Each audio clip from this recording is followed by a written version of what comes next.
Quelques jours de Pessah, le 11 Nissan, on va voir ensemble le thème qui a été donné à cette conférence. Quel est le secret du peuple juif? Comment se fait-il que nous sommes encore là? Tout court. Avec tout ce qui se passe, avec tout ce qui a pu se passer pour le peuple juif depuis 3331 ans, depuis que nous sommes sortis d'Égypte, jusqu'à ce que nous sommes arrivés ce soir à Longjumeau. Je ne sais pas exactement combien de juifs il y a dans la région, dans l'endroit. Mais si quelqu'un, il aurait peut-être parlé à son arrière-grand-père, que ce soit à Varsovie, que ce soit au Maroc, que ce soit en Tunisie, que ce soit n'importe quel endroit sur Terre, il y a environ 100 ans, et il lui aurait demandé où tu penses que nous serons dans une centaine d'années. Est-ce que quelqu'un a la réponse? Moi, je dis quelle aurait été la réponse. Personne n'aurait pensé qu'une telle réussite du peuple juif partout où il se trouve aurait été si grandiose, si merveilleuse comme elle est aujourd'hui. À peine la semaine dernière, on a atterri sur la Lune, presque. Bereshit. Et oui, c'est vrai que ça n'a pas abouti comme ça aurait dû être, mais on sait très bien, et c'est justement le thème de ce soir, comme quoi on ne doit jamais baisser les bras. Jamais s'émouvoir et jamais dire qu'on n'a pas réussi une fois, on laisse tomber les merveilleuses phrases que notre très cher Premier ministre, Benjamin Netanyahu, a mentionné juste après. Qu'on apprend, le peuple juif, on apprend que quand on n'a pas réussi la première fois, on recommence une deuxième fois. Et ça, c'est justement, si on peut dire, le secret de l'histoire du peuple juif. Quand on parle du Rabbi, je ne sais pas combien d'entre vous ont eu la chance de rencontrer le Rabbi.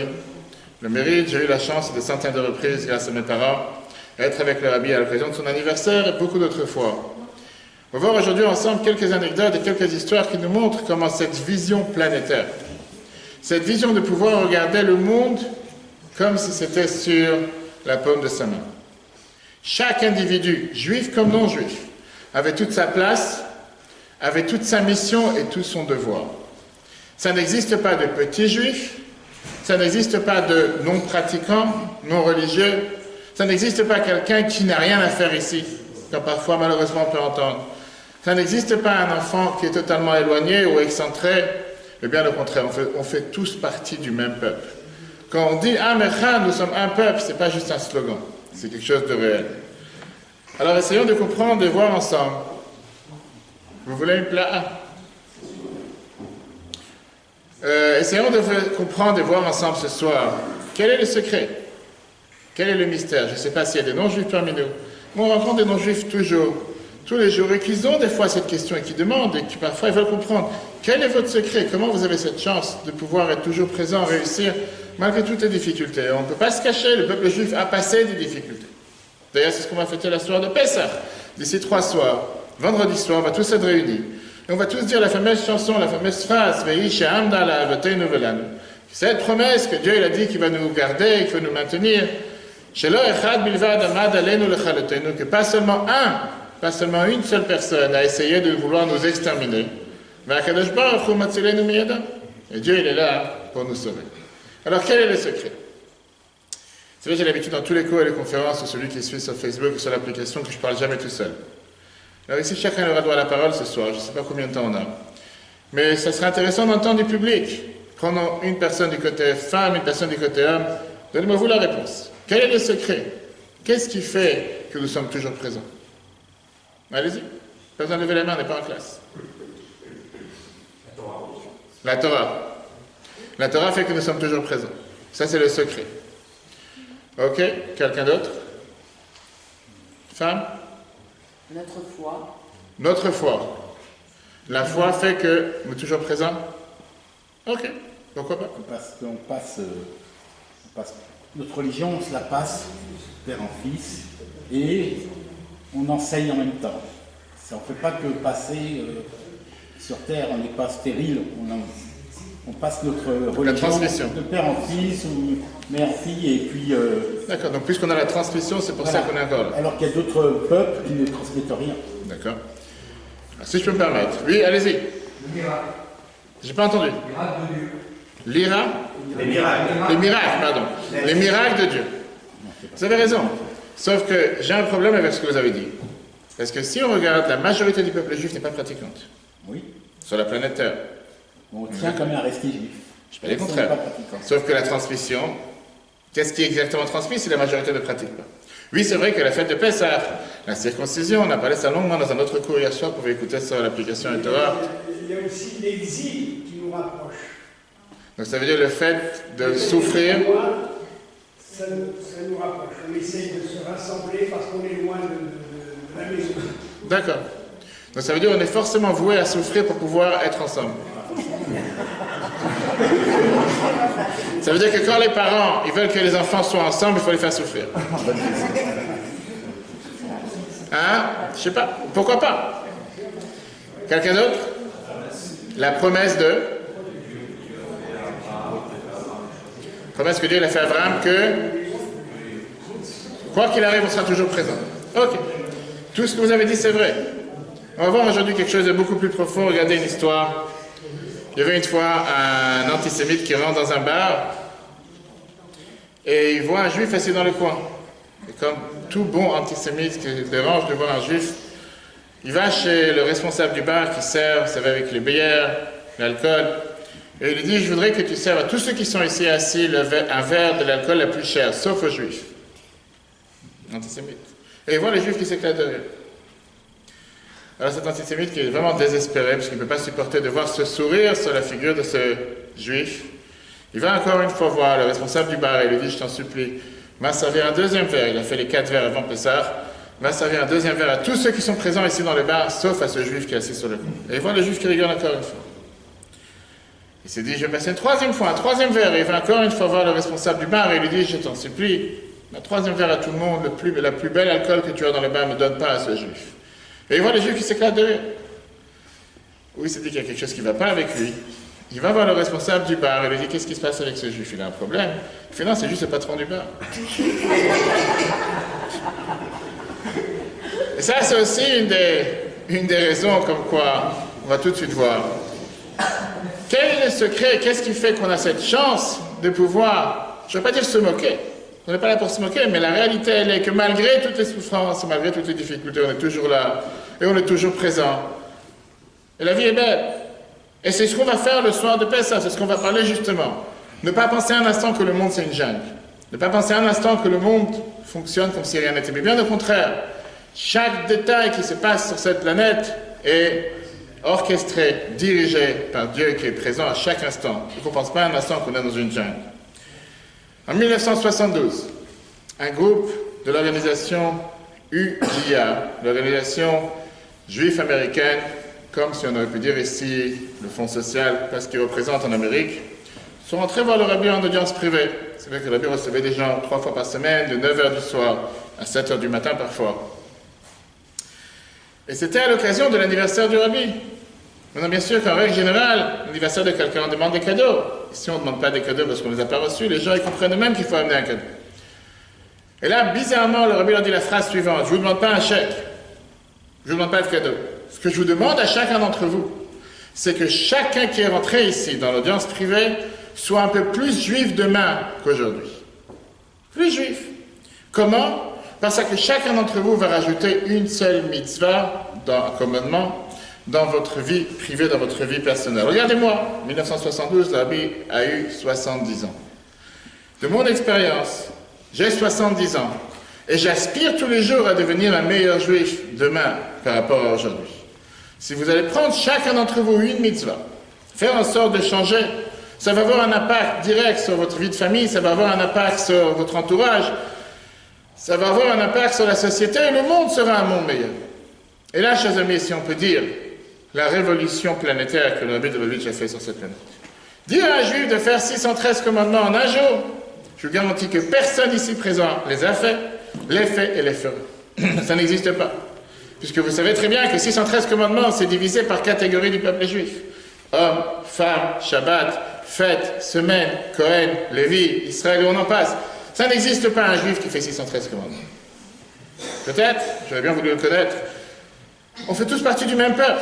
Par contre, si chacun d'entre nous prend sur soi d'ajouter avec une mitzvah, une seule action de changer, d'évoluer, d'améliorer de la même manière qu'on grandit matériellement, de grandir spirituellement, on les garantit de faire cette révolution planétaire.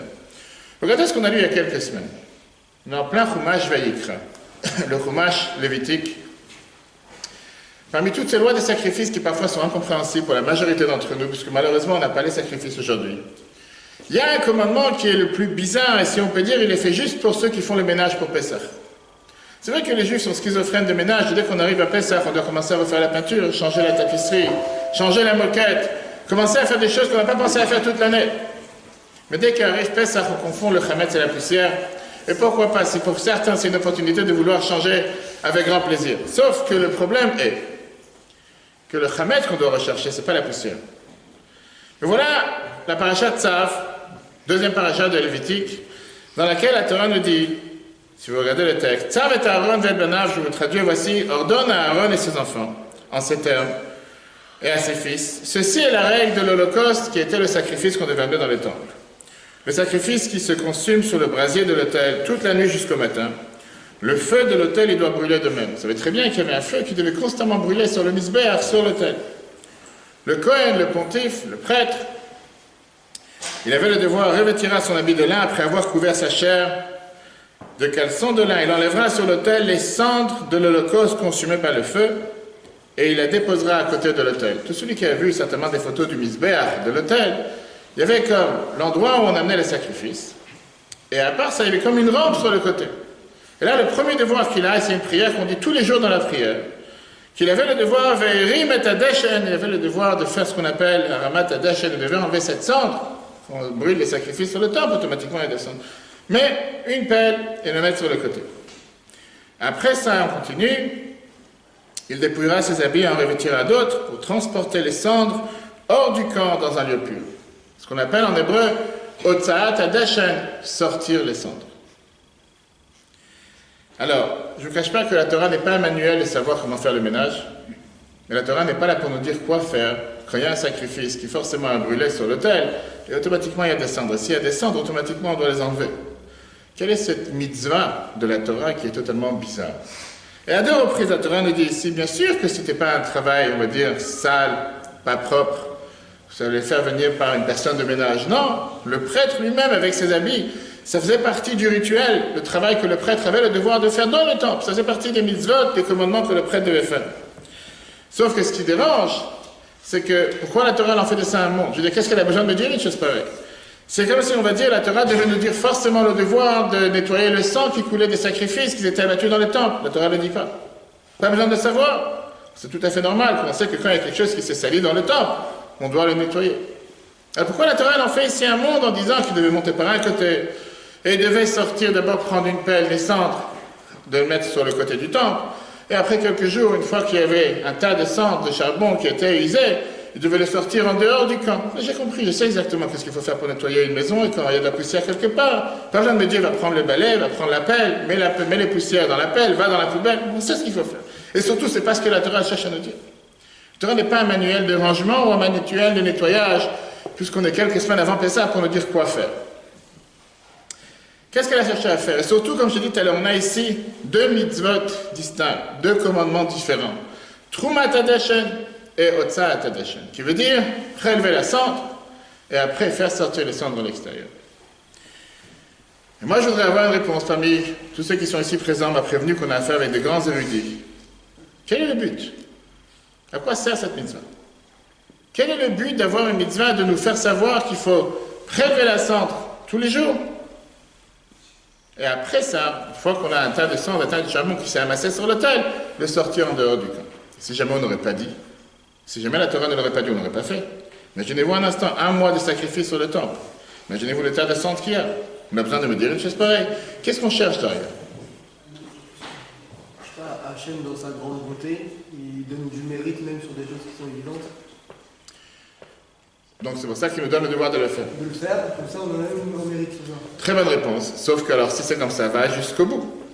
T'as qu'à me dire aussi qu'il faut nettoyer le sang. T'as qu'à me dire aussi qu'il faut nettoyer les peaux d'animaux. Dis-moi tout. Ne t'arrête pas juste avec les cendres et avec ce point-là.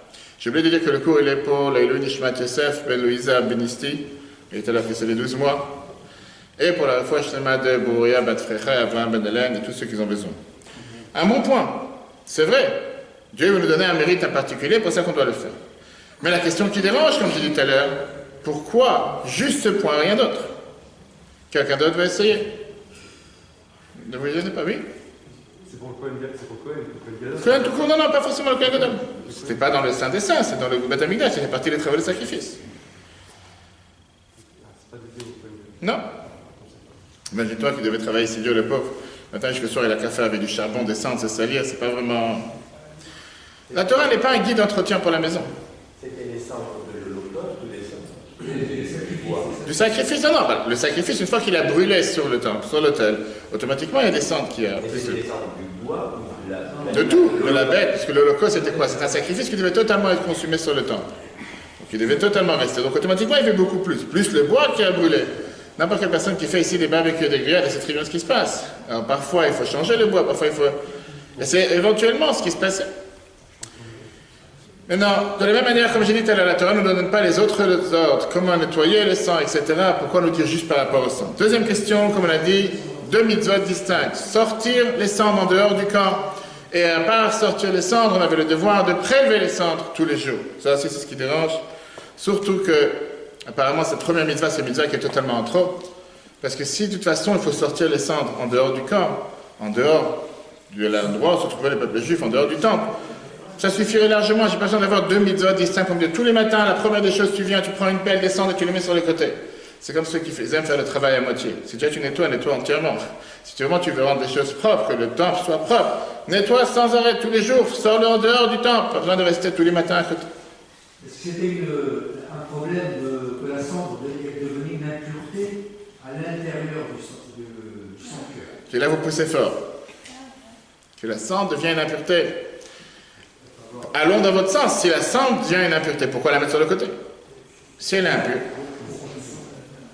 mettons-la dehors totalement. Ne la laissons pas au milieu. Et la laisser, ça va atteindre des... Oui, mais comme j'ai dit, je vais dans votre sens. Si, puisque c'est une impureté, alors pourquoi la laisser sur le temple, sur la rampe de l'autel? Pourquoi ne pas la prendre et la sortir totalement? C'est plus...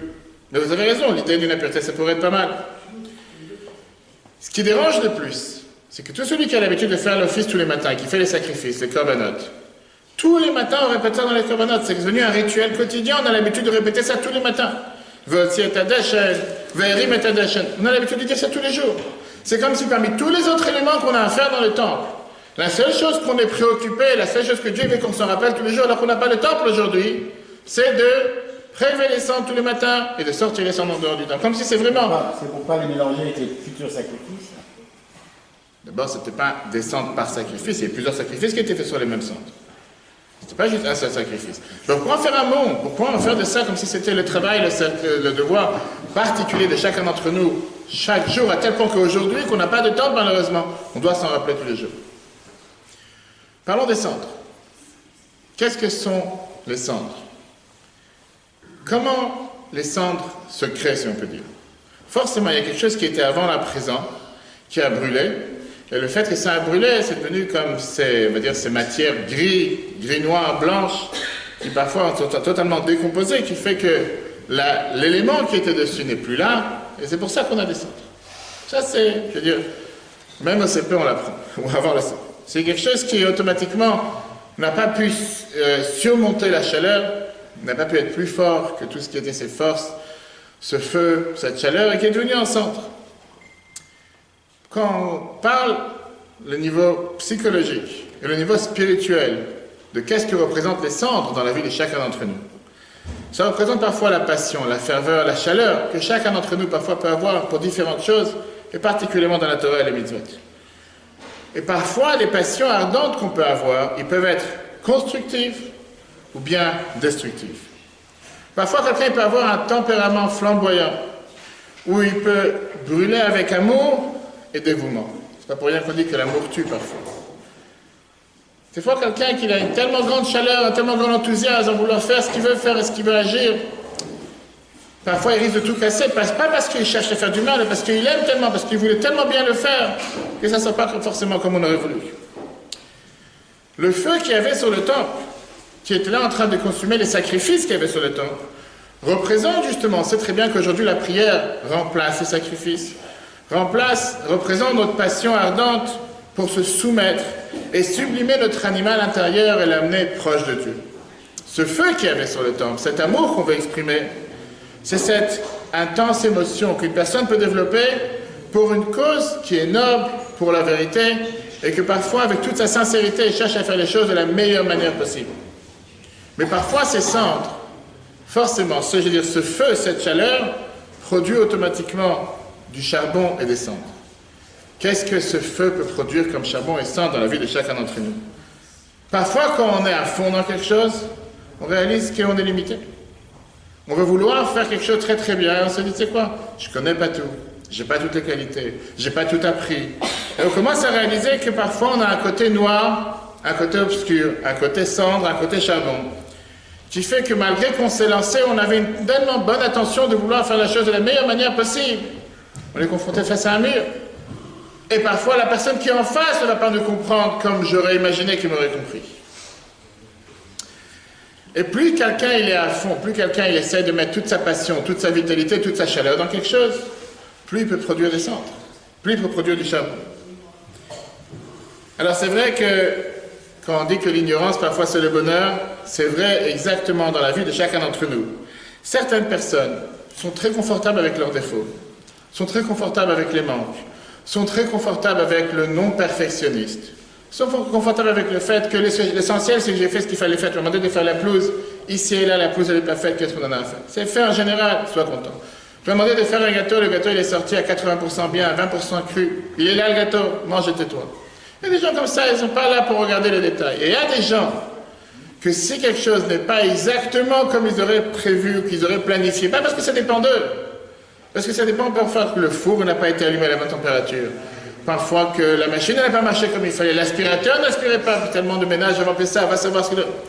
Là, la personne est totalement décomposée. La personne se sent totalement, pas seulement détruite à l'intérieur, mais parfois elle peut même tomber dans la déprime. Parfois elle peut tomber dans le désespoir. Parfois il se dit, si c'est comme ça, je suis totalement quelqu'un de raté. Je ne vais jamais réussir dans la vie, à tous les niveaux, matériel et spirituel. Prenons par exemple un mensonge. Qui d'entre nous ne ment pas? Je parle pour moi. On ment tous les jours. Pourquoi on ment tous les jours? On se ment à soi-même. On se dit qu'on va réussir, on va pouvoir, on va être capable. Et la réalité c'est qu'on a un mauvais penchant et on a un bon penchant. Et pas forcément que le bon penchant gagne tous les jours. Celui qui apprend le Tanya. Combien de fois un mari il appelle sa femme, il lui a promis d'être là aujourd'hui à 7 h à la maison pour s'occuper des enfants. Et la première des choses qu'il dit, je suis dans l'embouteillage, alors qu'il sait très bien qu'il est encore en bureau. Ou bien la deuxième réponse qu'on peut dire, c'est que le train il est en retard. On va savoir si elle va chercher sur l'application pour savoir si le train il était vraiment en retard.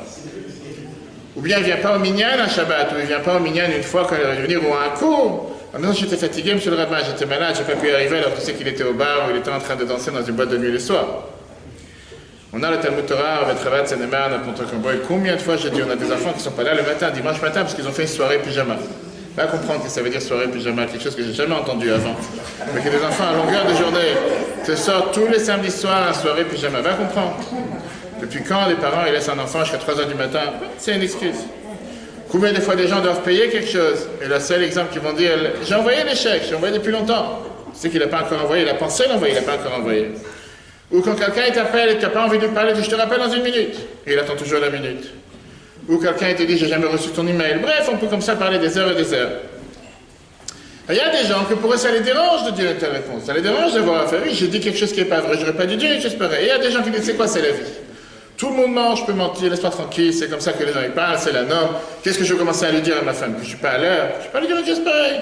Je préfère lui dire que je suis dans un embouteillage, c'est pas de ma faute. Elle a qu'à venir me chercher, c'est elle.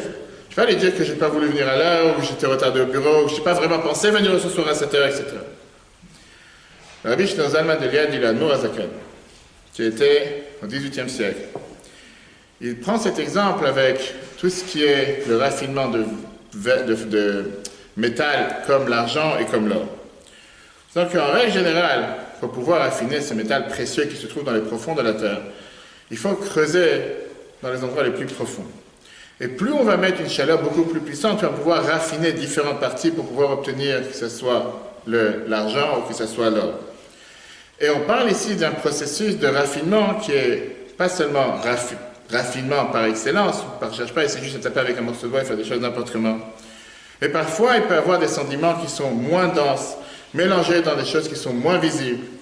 Et alors seulement en mettant beaucoup plus de chaleur, on va pouvoir réussir à séparer le bon du mauvais, le bon matériau avec le mauvais matériau. Je ne sais pas si on a ici des diamantaires, mais tout celui qui travaille dans les diamants, il sait exactement ce que ça veut dire, combien il faut des fois travailler dans chercher à affiner les choses. L'Admour Azaken nous dit que c'est exactement la même chose dans la vie de chacun d'entre nous. Quand tu amènes cette chaleur dans ton psychisme, quand tu amènes cette vitalité, quand tu amènes cette passion dans ce que tu fais, quand tu amènes cette chaleur, tu te dis ce matin, je vais venir à l'office, Pessah, je suis prêt, je vais faire le Seder de la meilleure manière possible. Plus tu vas essayer de monter spirituellement, plus tu te rends compte que tu es certaines limites. Et plus tu te rends compte qu'avec la meilleure bonne foi que tu peux avoir, c'est juste quand tu as décidé de faire ce qu'il fallait que tu auras tous les empêchements possibles. Il y a un pneu crevé, la voiture qui n'a pas démarré, tu as oublié de faire quelque chose. C'est juste au moment où tu as décidé de faire quelque chose de positif. Quand tu n'as pas demandé, tu n'avais pas fixé de venir dimanche matin au cours ou de venir à l'office, il n'y aurait rien qui serait passé sur terre. Mais le fait que tu as décidé de faire une mitzvah, de faire quelque chose de positif, d'aider ton mari, d'aider ta femme, tous les ennuis possibles et imaginables vont se passer sur terre. Et si quelqu'un me dit que c'est pas vrai, avec plaisir. Aujourd'hui, dans la vie de chacun d'entre nous, chacun peut se rendre compte qu'en règle générale, dès que quelqu'un veut faire un pas en avant, il va avancer spirituellement. Il y aura toujours les gens qui t'ont tombé sur la tête, tu t'es radicalisé. Depuis quand tu commences à mettre fini tous les jours ces boîtes noires? Depuis quand tu commences à apprendre quelque chose? On t'a connu depuis des années, tu n'as jamais fait Shabbat, qu'est-ce que tu commences à faire Shabbat aujourd'hui? Tu as commencé maintenant à devenir, parce qu'en Louisville, tu t'es attrapé, tu as bourré la tête avec mettre une boîte noire sur ta main, tu as commencé à mettre ces boîtes noires tous les jours. On doit être en 2019, on doit être mis à jour, comme les choses se passent dans la vie de tous les jours, on n'est pas censé commencer à imiter des anciennes personnes, des personnes qui sont vraiment, pas seulement avant l'ère humaine, ou avant l'ère commune, des personnes qui sont extraterrestres tout court. Et combien de fois des gens viennent et posent la question, c'est pas possible. Je pensais que les gens vont m'encourager. Je pensais que les gens vont être là autour de moi, vont me supporter, vont être là pour me dire, c'est bien ce que tu fais, c'est positif, mon fils, ma fille, ma femme, mon mari. Et à la place, on essaie de tout faire pour rabaisser, reculer. Et pour ça, deux raisons. Ou parce qu'une personne n'est pas à la hauteur, ou parce qu'une personne elle est jalouse, ou parce qu'une personne elle sait qu'elle ne pourra pas arriver à être de la même manière. Mais au final, la personne se regarde de soi dans le miroir et se dit, tu sais quoi, je vaux plus que rien. J'ai prévu aujourd'hui d'être à une certaine hauteur, j'ai prévu d'avancer, et finalement, je ne suis pas seulement du charbon, je suis des cendres. Il n'y a rien qui reste. Et comme j'ai dit tout à l'heure, on a deux types de personnes qui savent comment agir. Une personne qui va se dire, bah, si c'est comme ça, laisse tomber. Il ne faut pas essayer. Et rappelez-vous l'histoire qu'on a racontée au départ, Bereshit. La minute où ça s'est écrasé, la première pensée d'un juif était, heureusement que ça s'est écrasé pour pouvoir commencer une deuxième fois. Et apprendre. Et tu as certaines personnes qui vont dire, ça s'est écrasé, laisse tomber. 100 millions de dollars, 100 millions d'euros qui ont été mis dans cette machine, 100 millions de dollars, je pense. Pas grave, parti en fumée, ça s'est écrasé, on ne va pas recommencer encore une fois. Quelle est la meilleure approche à avoir? Comme on l'a dit tout à l'heure, et c'est avec ça qu'on va comprendre ensemble, quel est le secret de notre peuple, qui est de chacun d'entre nous. Et pas pour dénigrer les autres peuples, mais justement, les autres nations nous regardent avec cette envie pour pouvoir comprendre quel est le secret que n'a le peuple juif, à pouvoir à chaque fois, après qu'il y a pas seulement une épreuve, une difficulté, un moment difficile, à remonter le défi, à avancer, à continuer, à reconstruire. D'où ça vient? Comment on est capable de faire une chose pareille? Deux choses. On a ce qu'on appelle la mélancolie, la frustration. On a la dépression. Je ne vais pas faire un tour de chaise ici pour savoir combien de personnes ici sont déprimées ou en stade pré-dépression, ou combien de personnes sont en pré-suicidaire, voire suicidaire. Je ne sais pas s'il y a un hôpital à côté, je sais que je suis parti voir ici des gens à l'hôpital à Corbeil-Essonne il n'y a pas longtemps. Mais il y a combien de gens sur Terre qui parfois, le fait qu'ils ont cette mélancolie qui est à l'intérieur, ils ont cette frustration, qu'ils auraient voulu réussir, ils auraient voulu agir, ils auraient voulu avoir cette chance. Et néanmoins, ça ne s'est pas passé comme ils auraient voulu. Ce n'est pas pour rien que la Torah nous dit que Adeshed, qui veut dire les cendres, c'est la même valeur numérique que Satan, le Satan, 359. En fait, on a parlé il n'y a pas longtemps, c'était la fête de Purim avec Amalek, le doute. À chaque fois qu'on veut faire quelque chose de positif, il y a toujours le doute qui va se mettre et dire pas forcément. Mais parfois, il y a une personne qui peut avoir, comme on a dit, deux types de mélancolie, qui peut être représentée par deux types de cendres, deux types de charbon. Une sorte de charbon qui peut être utilisé et qui peut être pas seulement employé, exploité pour rebondir, et une sorte de charbon qu'il faut s'en débarrasser en urgence. Il ne faut surtout pas y toucher. Et là, on va comprendre pourquoi on a ces deux mitzvot distincts. Pourquoi dans le temple, on avait le devoir d'un côté de tous les matins lever cette poignée de charbon, cette poignée de cendre et la mettre à côté, ne pas s'en débarrasser. Et de l'autre côté, on avait le devoir, une fois tous les quelques jours, de prendre cette poignée de cendre avec la pelle et l'envoyer en dehors du temple. Quelles sont ces deux formes de mélancolie? Pour décrire ça de la plus belle manière, prenons les phrases et les adages chassidiques très connus. Il y en a une qui nous dit, il n'y a pas mieux que d'avoir un cœur brisé. Un juif qui prie avec un cœur brisé, qui est brisé quand il prie, qu'il est sincère. Et de l'autre côté, on nous dit que la dépression, la tristesse n'est pas une faute. Mais à quoi la dépression, à quoi la tristesse peut amener une personne? Aucune faute peut l'amener. Ce n'est pas interdit d'être triste dans la vie juive. Mais celui qui est triste, il finit par ne plus rien faire. Alors je ne comprends pas ici. On te dit d'un côté tu dois avoir un cœur brisé. C'est bien d'avoir un cœur brisé. On dit il n'y a pas quelque chose de plus entier qu'un cœur brisé. Et de l'autre côté on te dit que tu as peur d'avoir cette dépression, cette tristesse. Est-ce que c'est bien d'être triste? C'est mal d'être triste. Est-ce que c'est bien d'avoir cette mélancolie ou c'est pas bien d'avoir cette mélancolie? Et là il y a la différence. Si quand quelqu'un il a cette frustration de ne pas avoir réussi, de ne pas avoir été à la hauteur, d'avoir essayé mais pas forcément s'est sorti exactement comme il aurait voulu. Et à la place, il réfléchit en se disant, de là je vais apprendre pour que la prochaine fois ça réussisse, pour que la prochaine fois je fasse encore mieux. Maintenant je suis conscient de mes défis et de mes insécurités. Maintenant je suis conscient des démons qui parfois peuvent faire face et je vais savoir comment réparer la prochaine fois. L'exemple de la semaine dernière, à peine Bereshit s'écrase sur la lune. Le Premier ministre Bibi Netanyahu, la première phrase qu'il a dit, je dis c'est magique. C'est pas parce que c'est le Premier ministre d'Israël, mais parce que c'est des Juifs tout court. Première réaction, vous savez qu'est-ce qu'on a l'habitude de dire? Je vais dire la phrase, vous savez qu'est-ce qu'on a l'habitude de dire? Une fois que ça n'a pas marché la première fois, on recommence une deuxième fois. C'est l'instinct humain juif. Ça, c'est ce qu'on appelle un chagrin constructif. Il y a une autre sorte de mélancolie, qui est, je suis impuissant, je vaux rien, je suis inutile. Puisque je suis tellement dysfonctionnel au-delà de la réparation, je suis, comme on dit en yiddish, un schmate, je suis un tissu sale qui est fait juste pour le ménage de Pessah et rien d'autre. Je suis un échec complet, je suis irrécupérable. Et ça, c'est la voix à l'intérieur qui te dit que toute ma naissance était un ratage total. Des fois, les gens viennent poser la question, est-ce que je dois fêter mon anniversaire parce que mes parents m'ont dit que je suis né par accident? Il y a certaines personnes, parfois sur Terre, qui se demandent qu'est-ce qu'ils font sur cette planète tous les jours. Ces deux types de cendres sont des cendres qui sont totalement sombres et noires. Mais l'une voit le noir, la cendre, comme une opportunité, un défi pour aller en avant. C'est ce qu'on appelle en hébreu mbrihut, vient du mot maror, on va tout de suite voir, on va manger si Dieu veut dans 3 jours. Et c'est un tremplin pour l'auto-amélioration. C'est ce qui vient nous motiver pour l'action. Et de l'autre côté, il y a ce qui est appelé atzvut, qui veut dire la dépression, qui veut dire la tristesse, qui voit que du noir, qui est entouré que du noir, qui voit que du négatif. Et dans ces cas-là, c'est une fossée sans limite, sans fond, qui te motive, la seule motivation qui te donne, c'est de ne rien faire, de ne pas bouger, de ne pas avancer, et automatiquement rester de plus en plus pire et se demander tous les jours qu'est-ce que je fais sur Terre. Il y a deux types de critiques que quelqu'un peut formuler envers ses enfants ou envers son épouse ou son époux. Quelqu'un peut dire, tu es tellement beau, tu es tellement merveilleux, c'est pas digne de toi de faire une telle chose. Tu as une échama à l'intérieur de toi. Tu es quelqu'un de si merveilleux. C'est pas apte à toi de faire une telle et telle, peu importe, mauvaise chose. Apprends de tes erreurs. Ou bien on peut dire à quelqu'un, tu es tellement une pomme pourrie. Tu es quelqu'un qui n'aurait même pas dû être sur l'arbre, pas tomber de l'arbre. Pourquoi Dieu il a fait en sorte que tu arrives sur cet arbre?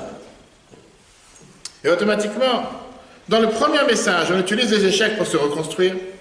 Que dans le deuxième message, on détruit la confiance intérieure de la personne. Une fois, j'étais à une bar mitzvah d'un ami, un fils d'un ami.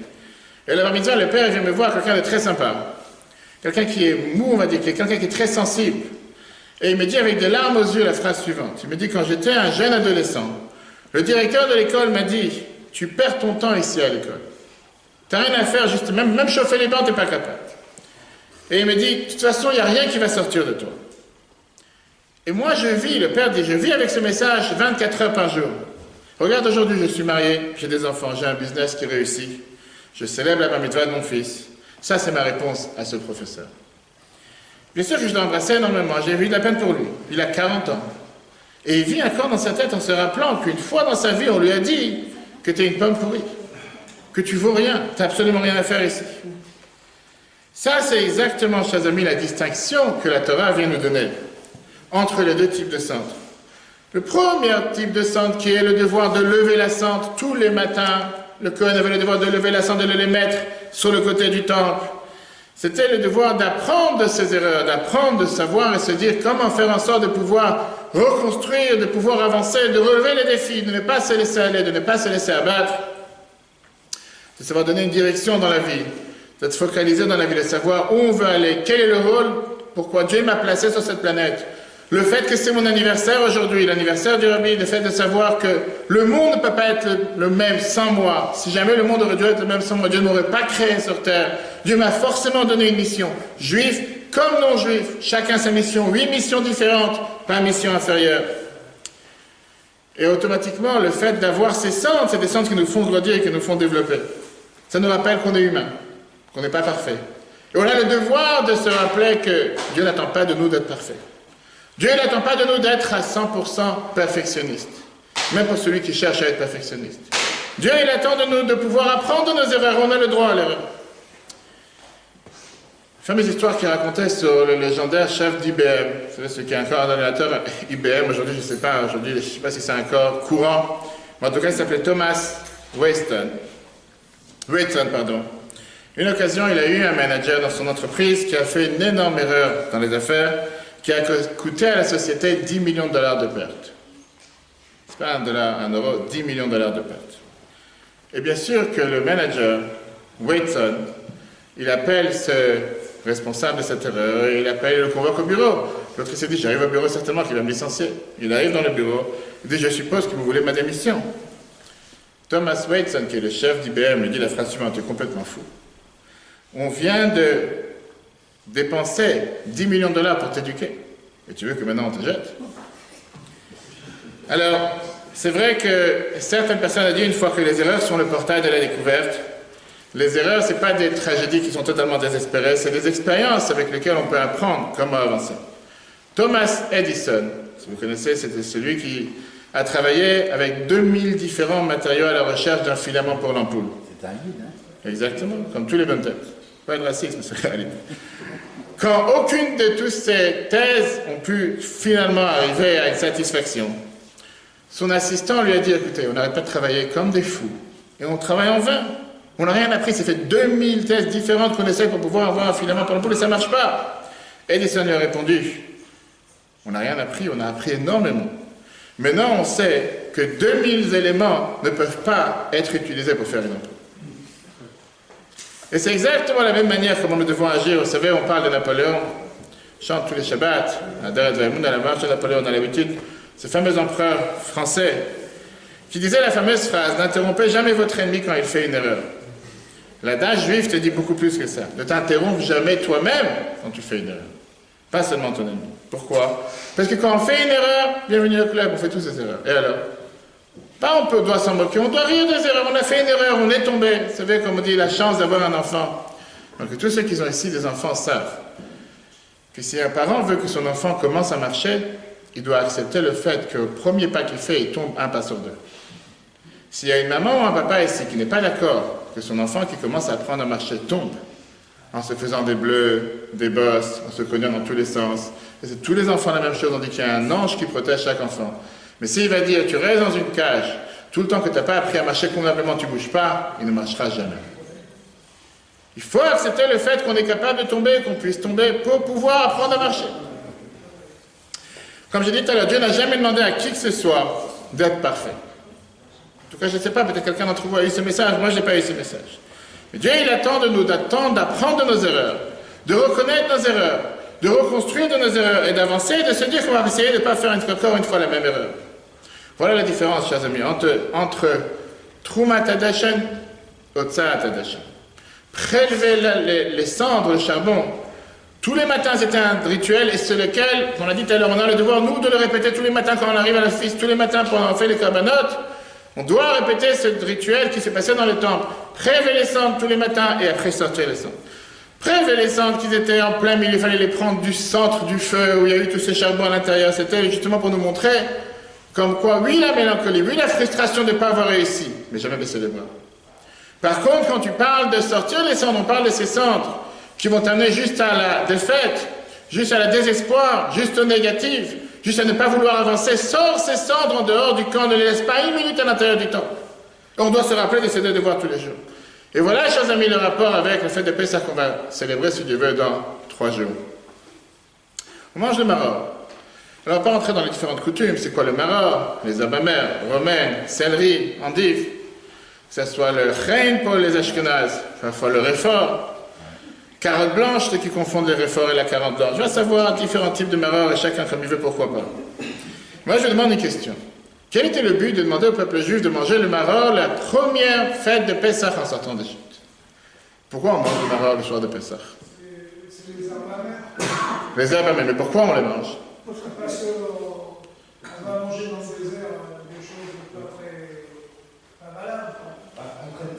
Aujourd'hui, pourquoi vendredi soir, vous allez avoir du maror à table. Pourquoi on mange le maror? Pour se rappeler l'amertume. Souvenir l'amertume. D'accord. Moïse dit au peuple juif le 15 Nissan 2448, Pessah, Matzah et Maror, vous avez le devoir ce soir de manger du maror. Donc moi je vous demande la question suivante. Le Torah nous dit, V'tzivam le'echol maror, Rashi explique, V'tzivam le'echol maror, pourquoi on a le devoir de manger du maror? Zecher levayimareru et trayer, pour se rappeler que Dieu a rendu amer leur vie. Peut-être qu'en 2019, la vie est tellement belle pour beaucoup d'entre nous qu'il faut des fois se rappeler que certains n'ont pas la vie si belle et pour ça on mange du maror. Et vous pensez un instant que nos ancêtres, après avoir souffert 210 ans d'esclavage, 86 ans de travaux forcés à tel point que 300 000 enfants juifs ont été égorgés par Pharaon, se baignant dans le sang des enfants juifs, des enfants qui étaient remplacés dans les briques. Ce n'était pas une amertume, se rappeler de l'amertume qu'ils ont oubliée il y a des dizaines ou des centaines d'années. Ils viennent de vivre l'amertume. Quel était le but que Moshe leur dise, mais non, on sort d'Égypte ce soir, manger le maror. Pourquoi? Pour se rappeler, rappeler quoi? On l'a oublié. C'est là qu'on a l'habitude, quand quelqu'un est décédé, de faire la prière de Yizkor, surtout chez les Ashkenazes. Yizkor veut dire se souvenir, se rappeler. On dit que la première année, on ne dit pas Yizkor. Parce qu'il n'y a rien à se rappeler, c'est encore frais, c'est encore nouveau. Qu'est-ce que tu vas te rappeler? Tu n'as pas oublié. Imaginez-vous un instant qu'on est en avril 1945. Les Russes rentrent dans le camp d'Auschwitz. Les Allemands se sont enfuis. Les Juifs sont encore entourés avec tous ces centres, camps de la mort. Et tu leur dis, vous savez quoi, ce soir on va manger du maror pour se rappeler l'amertume. Ils ont besoin de se rappeler l'amertume. Ils sont en pleine amertume, ils sont en train de vivre l'amertume. Ils ne peuvent pas oublier un instant cette amertume. Quel était le but de leur dire, ce soir, manger le maror pour se rappeler l'amertume? On n'a pas à se rappeler, on est en plein, on n'est pas encore sorti. La réponse, elle est très profonde. Il y a une loi dans la halakha qui dit la chose suivante. Si quelqu'un il a mangé la matzah le soir de Pessah et il a avalé la matzah, il a fait la mitzvah. Par contre, si tu as avalé le maror, tu n'as pas goûté le maror, comme tu l'as avalé comme un cachet ou comme une pilule, tu n'as pas accompli la mitzvah. La matzah doit être consommée mais pas goûtée, alors que le maror a le devoir d'être goûté. Il faut que tu ressentes le maror. Parce que le maror, l'amertume, ça doit provoquer une sensation dans tes papilles gustatives. Pour simplement avaler le maror, ça voudrait dire rater le point de ressentir cette amertume. Point de vue psychologique. Comme on l'a dit tout à l'heure, il y a une différence entre mrirut, qui veut dire la frustration, et atzvut, qui est la dépression, qui est la tristesse. Une dépression, il n'y a pas de sensation, il n'y a pas de goût, il n'y a pas de saveur. C'est fade, c'est mort, ça paralyse une personne, ça fait en sorte que tu n'as plus aucun sentiment, tu n'as plus aucune sensation, tu n'as plus envie de rien faire. Tu deviens tellement non existant. Alors que frustration, c'est quelque chose de vivant, c'est quelque chose qui te donne une sensation, qui te donne un goût, qui te donne une envie de vouloir avancer, de vouloir agir. Ça, c'est le message que Dieu donne au peuple juif en sortant d'Égypte. Oui, vous avez mangé du maror, vous avez vécu avec le maror jusqu'à présent. Mais je veux que vous mangez le maror pour vous rappeler que pendant tout ce que vous avez souffert en Égypte, tout d'abord, c'était pas de la tristesse, c'était pas de la dépression, c'était de la mériroute, c'était du maror. Tu veux dire, c'était une frustration, avoir cette envie de ne pas capituler, de ne pas baisser les bras, de ne pas vouloir sortir, d'avoir cette envie, cet engouement de se dire je vais réussir, on va s'en sortir, on va pouvoir sortir. Et c'est exactement ce qui s'est passé, vous étiez agacés, vous avez crié, vous avez hurlé, comme on va dire dans la Haggadah. Vaïtzakou, ils ont crié envers Dieu pour que Dieu les fasse sortir. C'est pas qu'on avait célébré, on a dit vous savez quoi, on est déjà ici depuis 86 ans, de toute façon on va jamais sortir, laisse-moi tranquille. Le peuple juif n'a pas baissé les bras un instant. On était des combattants, on est restés des combattants. Le Torah nous dit que c'est la même leçon qu'on apprend dans la vie de chacun d'entre nous. Albert Einstein, encore un juif, il ne parlait pas jusqu'à ce qu'il avait 4 ans. ne pouvait pas parler. Il ne savait pas lire jusqu'à l'âge de 7 ans. Ses parents, ils pensaient qu'il était sous-normal. Vous n'avez pas entendu parler de Albert Einstein? Einstein, ça veut dire rien? Einstein, non? Personne ne connaît? Oui, Et à tel point que ses profs l'ont décrit, écoutez bien la phrase, ses profs l'ont décrit mentalement lent, insociable, à la dérive, et il a des rêves totalement insensés. C'est malheureux. Il a été expulsé, il a été refusé de l'école polytechnique de Zurich. Il a fini par apprendre à lire et à écrire et à faire un peu de maths. Tout le monde connaît la suite. 117 ans de l'anniversaire du Rabbi de Lubavitch. Comme on l'a dit tout à l'heure, un anniversaire, c'est le jour dans lequel on réfléchit et on se dit que le monde n'aurait pas pu exister sans moi. Dieu a décidé ce jour d'envoyer la Neshama, l'âme de chacun d'entre nous, le jour de notre anniversaire, pour dire que mon monde, le monde dans lequel Dieu a créé, qu'un monde magnifique, un monde dans lequel ce n'est pas une jungle, mais bien au contraire, le monde, le jardin de Dieu, c'est un monde que Dieu a décidé qu'à partir d'aujourd'hui où j'ai envoyé ton âme sur terre, le monde ne peut pas être le même. J'ai besoin de toi pour faire ta mission et remplir ton devoir sur terre. Alors pour chacun d'entre nous, on pourrait dire que c'est un cliché, c'est quelque chose qui n'est pas forcément, va savoir qu'est-ce que je fais déjà sur terre. Quand on parle du Rabbi de Lubavitch, tout le monde est d'accord. Le Rabbi est celui qui a été capable, pas seulement on va parler de ses premières années, 1902 à 1950, relever un peuple qui a été totalement débité après la Shoah, après tout ce qui est les plus grandes atrocités que lui-même a subi. Lui-même en marchant à Paris sur les bombes nazies. Lui-même a subi énormément dans sa famille. Lui-même n'a pas eu la chance d'avoir ses parents qui étaient présents à son mariage. Lui-même a eu un frère qui s'est fait tuer par les Ukrainiens. Lui-même n'a pas eu la chance d'avoir d'enfants. Lui-même était quelqu'un qui aurait pu être avec la plus grande, pas seulement frustration, mais la plus grande amertume, la plus grande dépression dans la vie. Elie Wiesel, parti voir le Rabbi à de nombreuses reprises. Et quand il est parti voir le Rabbi une des fois, si quelqu'un l'a lu ici ses mémoires, le fameux livre Nuit, qu'il a écrit, vous pouvez le lire, c'est un livre merveilleux, dans lequel il raconte ses histoires. Et il écrit comme quoi il a dit au Rabbi qu'il ne voit pas la nécessité de se marier dans un monde si cruel, dans un monde qui n'a pas de sens, dans un monde dans lequel tellement d'atrocités, tellement de malheurs. Et le Rabbi qui l'encourage à se marier en le disant, au contraire, la plus grande revanche et la plus grande victoire sur Hitler, c'est en construisant une famille et en ayant des enfants. Il raconte dans ses mémoires comme quoi un des cadeaux qui l'a marqué le plus, c'est que le jour de son mariage, il a reçu un bouquet de fleurs signé en tant que cadeau de la part du Rabbi de Lubavitch. Il a eu un enfant qui s'appelle Elisha. Le jour de la Brit Mila, il reçoit encore un bouquet de fleurs de la part du Rabbi pour son enfant. C'est quelqu'un qu'au départ, il a dit, ne voit pas la nécessité de quoi? Quel est le but de vivre sur terre? Quel est le but de se marier? Si on regarde un exemple du Rabbi, qui était le leader du peuple juif dans notre génération, cette révolution planétaire avec des centaines de Batei Chabad, des centres Chabad dans le monde entier, on a plus de 6000 shluchim qui sont sur toute la planète. Au moment où on parle le soir de Pessah, que ce soit en Asie, que ce soit en Népal, que ce soit en Chine, peu importe, dans les 4 coins du monde, ça n'existe pas un endroit, il n'y aura pas un endroit où il y a un seder où des centaines et des milliers de juifs se sont réunis, vont se rassembler. Des millions de juifs qui ont été impactés par sa sagesse, par son enthousiasme, par son engouement pour la Torah et les mitzvot. Des millions et des millions de non-juifs qui ont appris de ces enseignements. Aujourd'hui, au moment où je vous parle, le président Donald Trump, il y a quelques heures, a signé à la Maison-Blanche la proclamation du jour d'aujourd'hui, le jour de la naissance du Rabbi, comme le jour de l'éducation et de partage national aux États-Unis. C'est ce que tous les présidents américains font depuis 40 ans. Le jour de l'anniversaire du Rabbi, vous regardez sur Facebook plus tard, vous pourrez voir la proclamation que le président américain a signée. Oui, le président français l'occupait avec d'autres choses. Mais au final, on voit comment les nations du monde réalisent que c'est un jour qui n'est pas le même que tous les jours.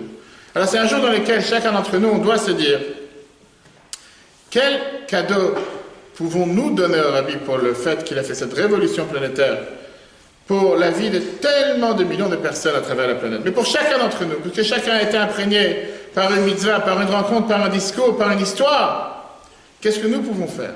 Comment nous pouvons s'assurer que ce Pessah ne soit pas le même que l'année dernière? Que ce Pessah, quand on va être assis à la table du Seder vendredi soir, on va dire Shechianu vekimanu vegianu lizman hazeh. Que Dieu nous a fait revivre, que Dieu nous a fait maintenir, que Dieu nous a fait arriver à ce moment précis, en étant réunis avec sa famille, avec ses proches, avec ses enfants, avec les 4 fils qui sont assis à la table du Seder, avec le 5e fils qui pas forcément n'est pas au courant que c'est un Seder, mais qu'on va tout faire pour le ramener, pour s'assurer que lui aussi fasse une mitzvah. Comment on peut s'assurer de faire en sorte que cet engouement, cette passion, cette vitalité, cette chaleur, ces préparations que nous avons fait pour Pessah, le lendemain du Seder, tout ne tombe pas à l'eau. Combien de juifs arrivent le soir de Kippour? Je suis sûr qu'ici la salle est pleine. Et le lendemain de Kippour, tous ceux qui dirigent une synagogue et une communauté se disent pourquoi c'est pas Kippour tous les jours? Pourquoi juste Kippour? On voit tellement de gens qui arrivent. Le lendemain de Kippour, les gens se disent j'ai pris de l'essence pour toute l'année, jusqu'à une année entière. Je peux attendre jusqu'à Kippour prochain pour pouvoir revenir. Comme j'ai dit tout à l'heure, combien d'entre nous veulent faire le pas en avant et parfois sont démoralisés, parfois sont peut-être repoussés du fait que certains vont leur dire « prends pas la tête ». Commence pas à devenir religieuse, commence pas à devenir religieux. Le mikveh, le tfilin, c'est pas pour toi. Et ces gens qui sont extraterrestres, je sais pas si vous avez entendu une fois cette histoire, le Rav Tversky, c'est un psychiatre chassidique de Pittsburgh. Et il est habillé, vous savez, comme les gens qu'on voit en général en Israël, en Amérique, à Londres, avec les chapeaux relevés, surtout, on va dire les manteaux noirs, c'est ça qu'on appelle des fois, ils ont les papillotes sur les côtés. Bref, une fois, il rentre dans l'avion, et il s'assoit d'un voyage d'un endroit à l'autre. Et en étant dans l'avion, il est approché par un juif. Un juif qui est très en colère. Un juif vient le voir et qui lui dit en yiddish, il lui dit à Shadne, il lui dit c'est une honte. Il lui dit c'est une honte, qu'est-ce qui se passe avec toi? Pourquoi tu insistes à te comporter, à marcher comme des gens qui sont du temps médiéval? On est aujourd'hui dans les années 2000. Enlève tes habits noirs, enlève ton chapeau, mais sois moderne, mets-toi à la jour. Qu'est-ce que tu es en train d'enrager les gens avec ton habit pareil? Tu es en train de créer l'antisémitisme.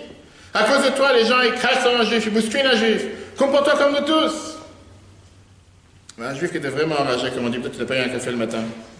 Il dit, à cause de votre manière de se comporter, vous apportez le mépris, la dérision sur tout le peuple juif. Tu ne peux pas te comporter comme tout le monde. Il n'a rien fait, il n'a pas de rentrée. Ça arrive parfois. Le docteur Tversky, qui est connu, il lui vient, il lui répond en lui disant la phrase suivante. Il lui dit, écoutez, chers amis, je n'ai pas compris exactement pourquoi vous vous êtes excités. Peut-être que vous avez fait une erreur, vous m'avez confondu avec quelqu'un d'autre.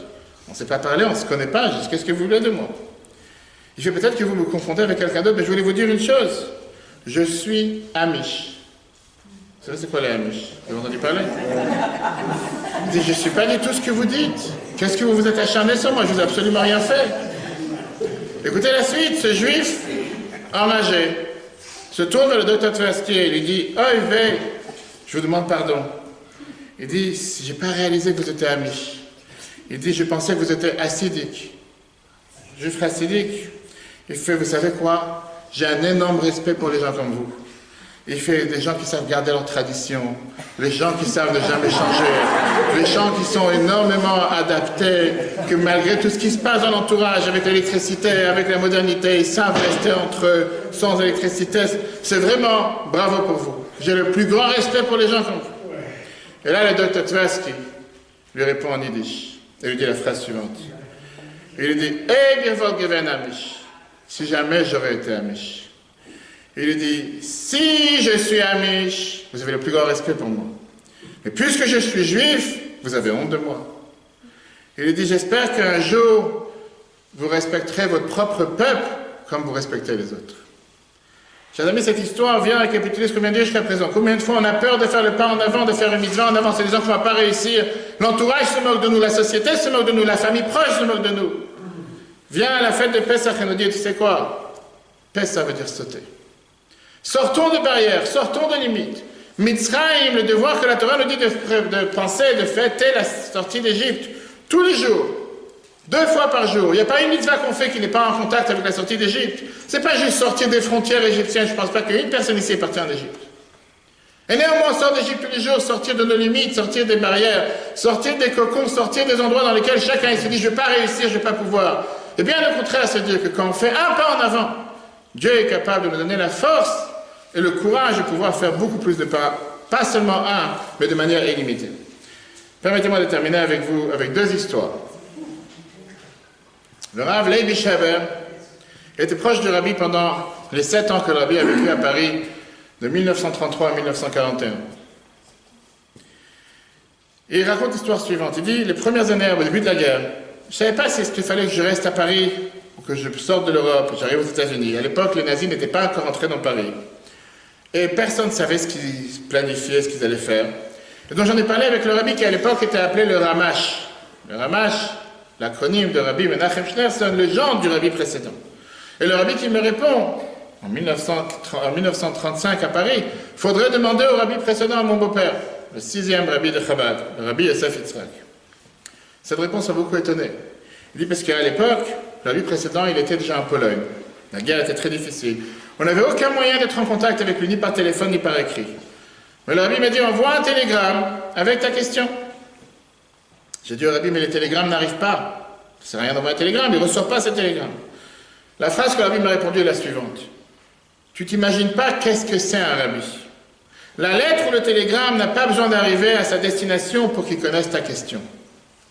La lettre ou le télégramme, de lui, sa réponse, n'a pas besoin d'arriver envers toi pour que tu reçoives sa réponse. Bien sûr qu'une fois que j'ai entendu une chose pareille, j'ai fait ce que le rabbi m'a demandé. Je suis parti au bureau de la poste à l'époque. Et je voulais envoyer un télégramme en Pologne. Ils m'ont dit, mais on ne peut pas envoyer de télégramme là-bas. Les gens ne reçoivent pas, il n'y a aucune ligne, toutes les lignes téléphoniques sont coupées. Et moi, j'ai fait ce que je pouvais. Le lendemain, je me suis réveillé, j'ai senti que j'avais la réponse, je savais exactement quelle décision je devais prendre. Chers amis, ça c'est la fameuse phrase qu'on a l'habitude de dire tous les jours dans la prière. Vayaminu b'Hashem u'v'Moshe Avdo. Avoir confiance en Dieu et dans Moshe son serviteur. Oui, vous les Lubavitch, vous êtes tellement bizarres. Vous n'arrêtez pas de parler du rabbi à longueur de journée. Il y a un Dieu sur terre, moi je parle à Dieu en direct. Tout à fait. On parle tous à Dieu en direct. Sauf que je ne pense pas qu'une personne ici a reçu un email de la part de Dieu. Peut-être qu'on a son adresse. La Torah nous dit que Dieu il dit à Moshe, Dieu il dit au peuple juif, Vayaminu b'Hashem u'v'Moshe Avdo. Avoir confiance en Dieu et en Moshe son serviteur. Moshe lui-même a dit quel était son rôle d'être un intermédiaire entre Dieu et le peuple juif. Malheureusement, nous sommes humains, nous sommes terrestres, nous sommes matériels, nous sommes limités, et parfois on n'a pas la possibilité d'arriver envers Dieu en direct. Cette foi, cette passion, cet enthousiasme que le peuple juif a de prier chez les tzadikim, surtout chez les communautés séfarades, mais même chez les communautés ashkénazes, de s'attacher à un tzadik parce que c'est un être humain par lequel on peut interpeller Dieu. Alors oui, ça fait près de 25 ans qu'on n'a pas le rabbi avec nous matériellement.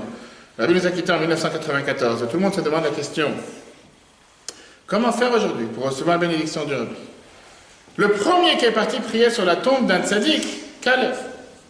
Rachel, mère du peuple juif, la Torah nous dit qu'elle a été enterrée sur la route. Pourquoi? Pour que ses enfants, quand ils vont être exilés de Jérusalem, vont passer tout celui qui est parti prier sur la tombe de Rachel, qui se trouve sur le chemin pour qu'il puisse prier pour ses enfants. Caleb ben Yefuneh, parmi les explorateurs, est parti justement pour aller prier sur la tombe des patriarches, pour ne pas tomber dans le complot des explorateurs. Et la Torah nous enseigne que depuis tout le temps, on a le devoir d'aller prier sur la tombe d'un tzaddik, parce que grâce à ça, on peut interpeller Dieu de manière beaucoup plus facile.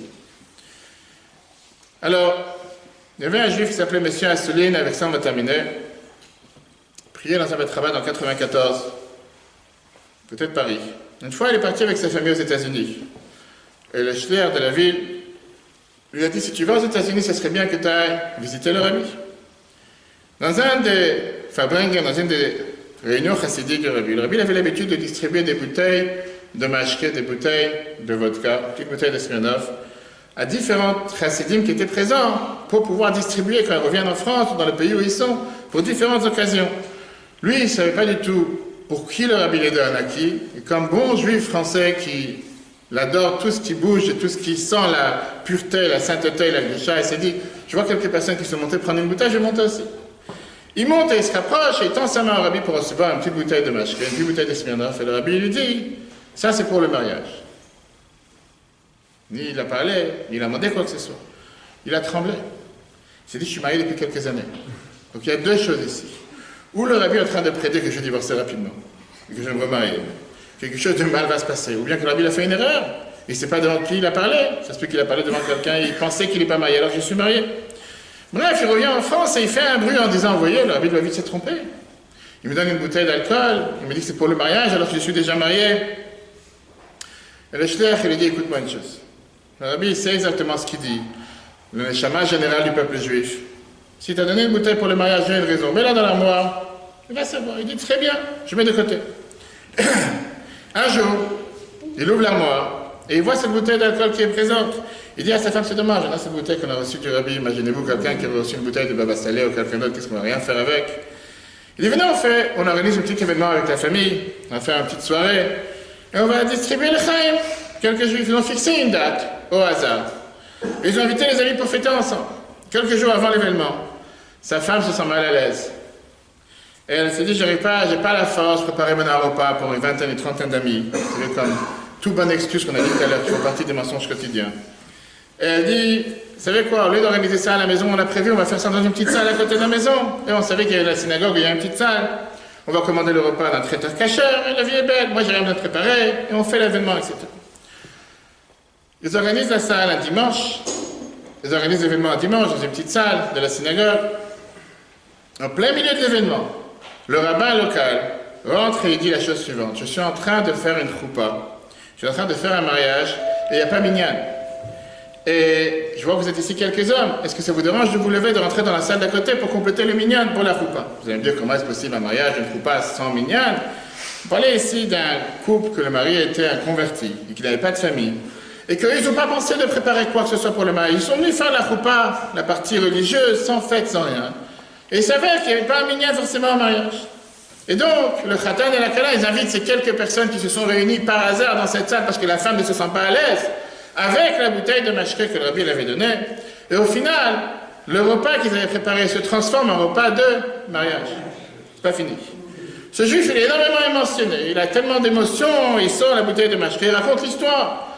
Et il dit, ça fait des mois et des mois qu'elle est dans mon armoire, je ne sais pas quoi faire avec. J'ai décidé un jour de pouvoir le mettre, l'utiliser. Je voulais le faire à la maison, ma femme se sent mal à l'aise, j'arrive dans cette salle et il raconte, voilà le rabbi qui me dit, il y a quelques mois en arrière, prends cette bouteille pour le mariage. Et moi qui me suis dit, certainement il s'est trompé, etc. Mais c'est pas fini.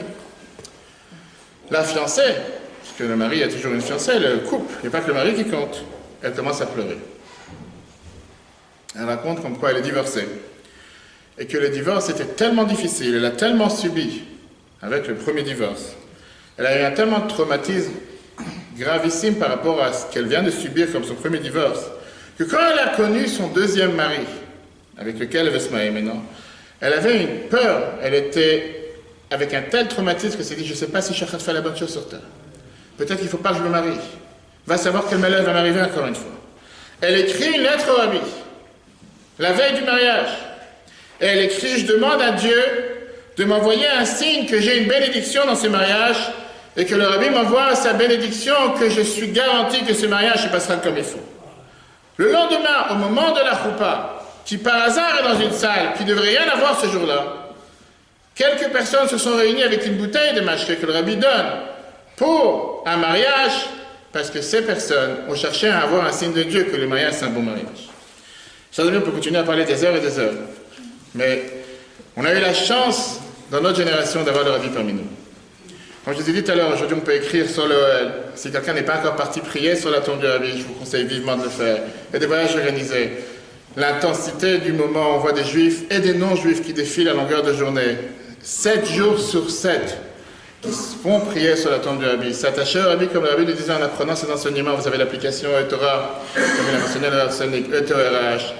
Mais surtout, si on peut résumer ce qu'on a vu ce soir, le secret du peuple juif, c'est qu'on est capable de transformer chaque défi en pas seulement un pas en avant, mais en 100 pas en avant. On n'est pas seulement capable de regarder sur nos erreurs et se dire qu'on est des beaux à rien et qu'on n'a aucune chance de pouvoir faire face, et bien au contraire, de rigoler de ces erreurs. Et se dire, c'est pas grave si on a fait quelque chose qui n'est pas exactement 100%. Dieu nous comprend, on est humain, on est copains, copines, on se parle tous les jours, on va avancer, on va réussir. Que Dieu fasse que cette fête de Pessah qui arrive soit une fête de miracle, soit une fête dans laquelle on va sortir de nos limites, sortir de nos barrières, sortir des stigmatisations, sortir des catalogisations dans lesquelles on se place en se disant, monsieur le rabbin, je ne suis pas religieux, monsieur le rabbin, je ne suis pas loubavitch, monsieur le rabbin, je ne suis pas pratiquant, monsieur le rabbin, je suis pas... Parce qu'on a tellement peur de rentrer dans un moule ou dans un cocon en se disant, on ne va pas réussir. N'ayons pas peur de faire le pas en avant, d'avancer avec une mitzvah, de faire chacun un pas en avant. Et si chacun met son allumette, on est garanti que le monde sera un monde meilleur. Avec la venue de Mashiach, et que Dieu fasse qu'encore avant Pessah cette année, on puisse tous ensemble se réunir avec la venue de Mashiach à Jérusalem. À ce moment-là, je ne sais pas s'il y a des Tunisiens ici. Les Tunisiens ont l'habitude, avant Pessah, de faire les grillades la veille, parce qu'on ne mange pas des grillades le soir de Pessah. Mais quand Mashiach sera là, ils pourront faire les grillades la veille et le soir de Pessah, parce que dans le temps du temple, on avait l'habitude de manger le sacrifice de l'année pascale avec des grillades. Que Dieu fasse que ça se passe cette année. Amen, Ken, et Ratzel. Est-ce que vous avez des questions?